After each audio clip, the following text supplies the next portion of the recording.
Terima kasih Anda masih bersama kami dalam Berita Papua hari ini. Untuk Anda yang baru saja bergabung, kami akan sajikan kembali 3 berita utama.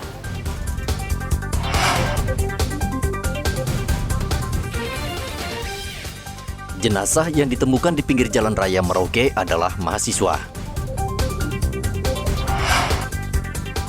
Kriminalitas meningkat, polisi jamin bisa kendalikan dan berikan rasa aman pada warga Merauke. Tangani kelaparan di Kabupaten Puncak, Wapres akan berkantor di Papua selama 1 minggu.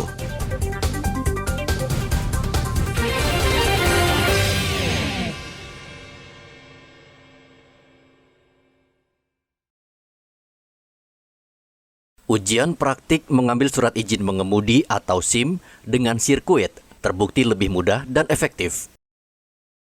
Sejak diluncurkan 7 Agustus lalu, Polres Mimika sudah menerima 10 pemohon SIM C dan sebagian besar lulus saat ujian praktik lintasan dengan model baru, yakni berbentuk huruf S.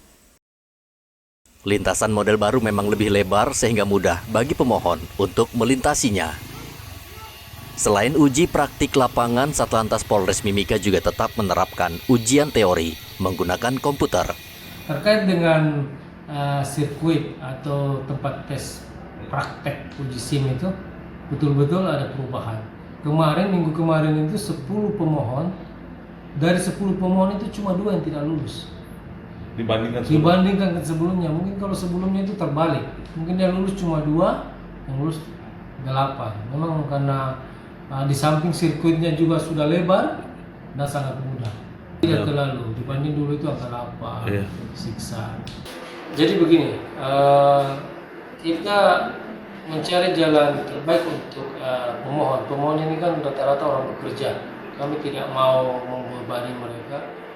Karena mereka menawarkan, Pak, bisakah tidak kami tes di hari-hari libur? Kami ikuti maunya dia. Kalau mau hari Sabtu atau hari Jumat atau hari Sabtu ya, itu untuk teori ya. Iya, itu wajib. Karena tidak bisa praktek kalau tidak lulus teori. Harus lulus teori dulu baru ke praktek.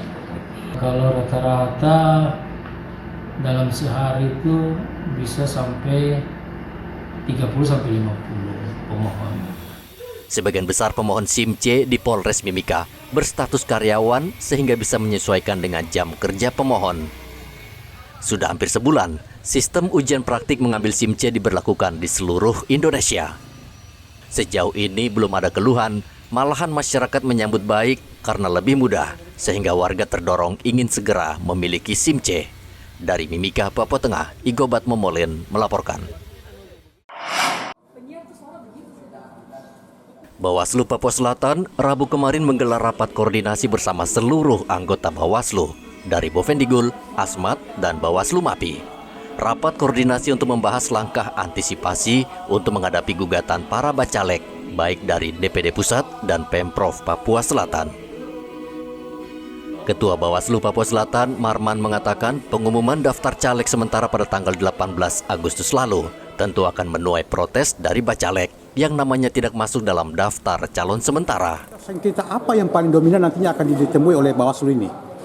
Yang kita antisipasi potensi sengketa ini adalah bahwa pada tanggal 18 Agustus 2023 kemarin KPU telah menetapkan daftar calon sementara anggota DPR RI, DPD, dan DPRD Provinsi. Oleh sebab itu ada beberapa bakal calon yang dinyatakan TMS, sehingga pada hari ini kami mengantisipasi hal tersebut jangan sampai memang ada aduan dari partai politik maupun perseorangan di dalam pelaksanaan tahapan penetapan calon daftar sementara ini.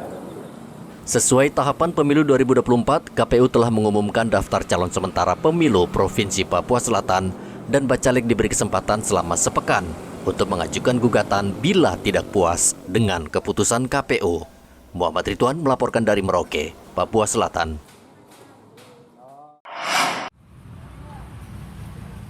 Sabar dan tekun, dua prinsip ini yang dipegang Nedi Muniaga ketika menjalankan usaha kedai pisang goreng dan sosis bakar di Jalan Budi Utomo, Timika.